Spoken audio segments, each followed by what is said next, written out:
Hello les geeks! Alors aujourd'hui on va installer un sous-système Linux sur une machine Windows. Alors vous vous demandez sans doute pourquoi. C'est juste une simple question de préférence en fait. Il est à mon avis bien plus simple de coder sur une machine Linux que sur une machine Windows. Sur Linux il y a plein d'outils qui sont préalablement installés ou très simples à installer, ce qui facilite grandement la vie pour les développeurs. Pourquoi utiliser un sous-système plutôt qu'une VM installée avec VirtualBox ou faire un dual boot? Tout simplement parce que, comme je vais vous le montrer dans cette vidéo, une seule commande, j'ai pu installer le sous-système de Linux. Extrêmement simple. Ensuite, je vous montrerai comment installer un éditeur de texte qui nous permet directement d'y accéder. Vous allez voir, c'est très simple. Alors, on va commencer la vidéo. Alors, tout d'abord, la première étape, ce sera d'allumer un PowerShell en administrateur. Ce qui va nous permettre de ensuite lancer la commande wsl-install. WSL est l'abréviation de Windows Subsystem for Linux. Ce qui nous permet tout simplement, comme je l'ai expliqué plus tôt, d'avoir une version de Linux sur notre système Windows.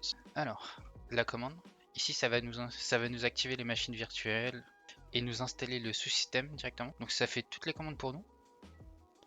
On a juste à attendre. Je vais maintenant passer en mode avancé, histoire qu'on ne perde pas trop de temps là-dessus.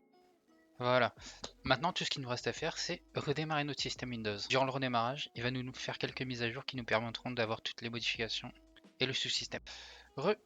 Du coup, alors là, cette partie-là, en fait, il nous propose de choisir un nom d'utilisateur et un mot de passe qu'il faudra utiliser à chaque fois pour nous connecter à la machine Linux.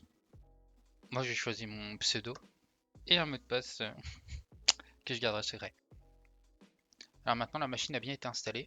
On peut voir qu'on a accès à la machine sous forme de commande, de ligne de commande. On peut y accéder directement à partir du menu Windows en tapant Ubuntu. Ou sinon, on peut tout simplement aller dans un PowerShell et taper Ubuntu aussi. Les deux marchent. Donc maintenant que ça c'est fait, on va aller installer Visual Studio. Là, il y a encore la page ouverte avec le site officiel de Windows qui nous montre comment installer WSL.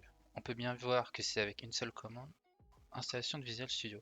Vous allez tout simplement sur le site officiel, je mettrai les liens en description. On le télécharge pour Windows. Normalement, c'est très léger et rapide à installer.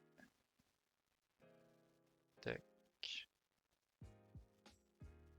Ouais, on garde, on l'ajoute bien en page. Ce sera plus simple pour la suite.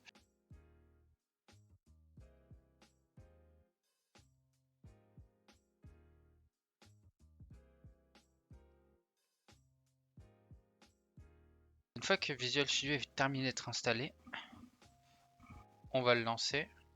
On peut fermer les fenêtres inutiles.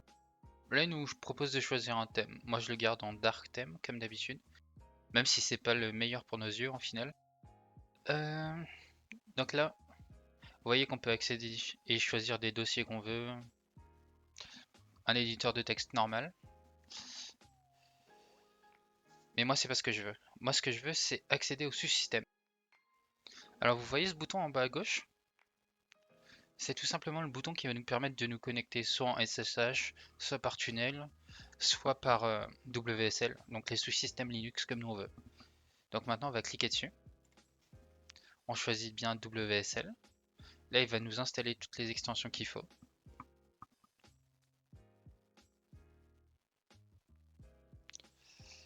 Voilà, allez, maintenant on va ouvrir le dossier.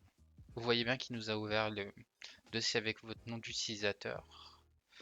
On valide on trust. Donc maintenant, pour la vérification, je vais ouvrir un terminal avec le sous-système de lancer dessus, donc soit en lançant Ubuntu, soit en cliquant directement sur l'icône Ubuntu. Voilà, je l'avais encore d'ouvert.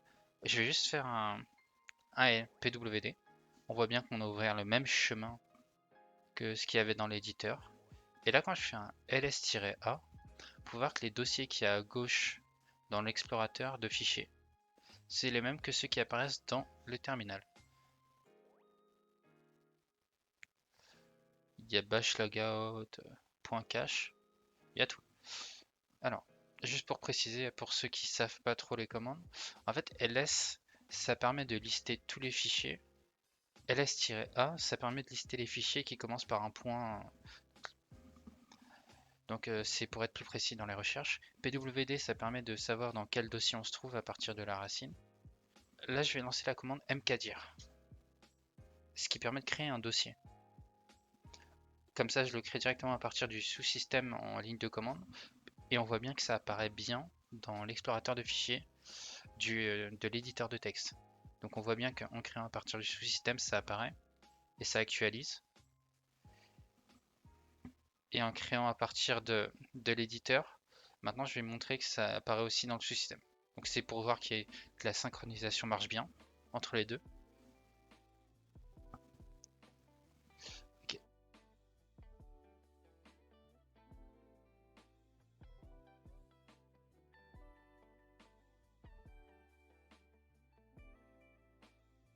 Donc maintenant ça fonctionne.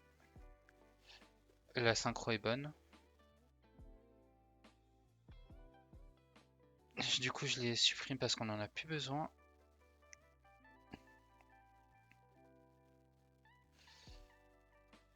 Je remonte encore une fois plus lentement. Pour se connecter à WSL, on clique sur le bouton en bas à gauche. Connect WSL. On arrive ici. On ouvre l'explorer de fichiers. On open et on choisit là où on veut ouvrir. Extrêmement simple. Vous voyez bien ici, il y a pour se connecter en SSH, les containers, Docker, tout ça. On va maintenant voir comment créer du code C++ sur notre subsystem for Linux. Allez, c'est parti.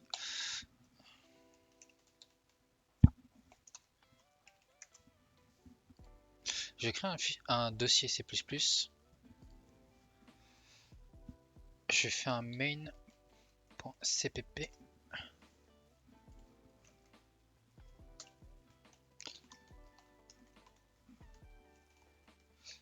Alors vous inquiétez pas, hein. Là c'est pas...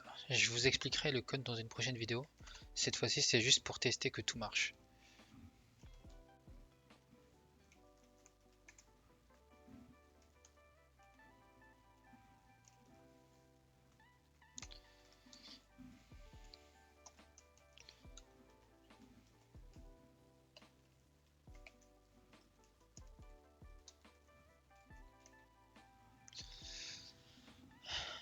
Ouais, les extensions pour C++ ça m'intéresse.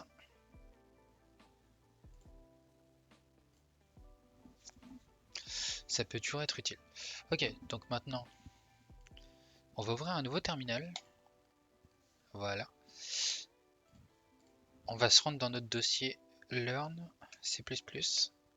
Clear. Je clean un peu le chat. J'ai fait une faute ici ou quoi?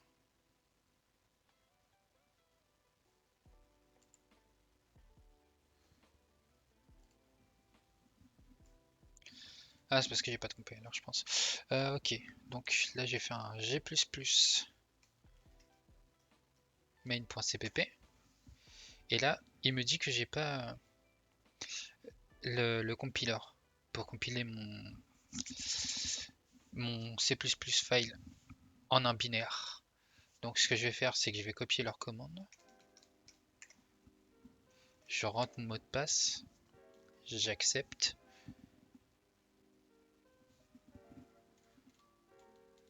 Ok.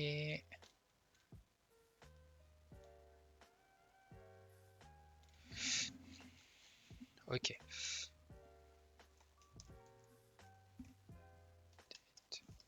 Je vais update mon système Linux.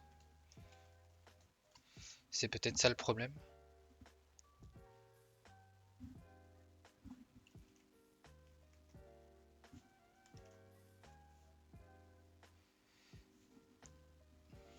Et en effet, le problème c'était ça. C'est qu'il fallait update notre système Linux. Donc je vous écris la commande ici. Get update. Vous rentrez bien cette commande. Et une fois que, si vous avez cette erreur, bien évidemment, sinon c'est c'est toujours utile de la rentrer. Donc vous rentrez cette commande, ensuite vous faites l'autre commande qui est sudo apt install g++. Ces deux commandes à la suite vous rentrez.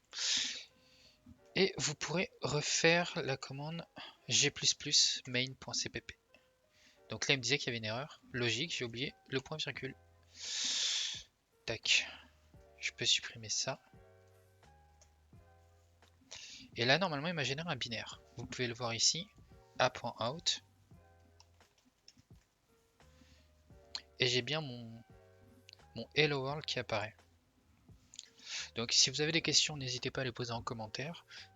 Ainsi que si vous avez des erreurs, je serai ravi d'y répondre. La suite dans les prochaines vidéos.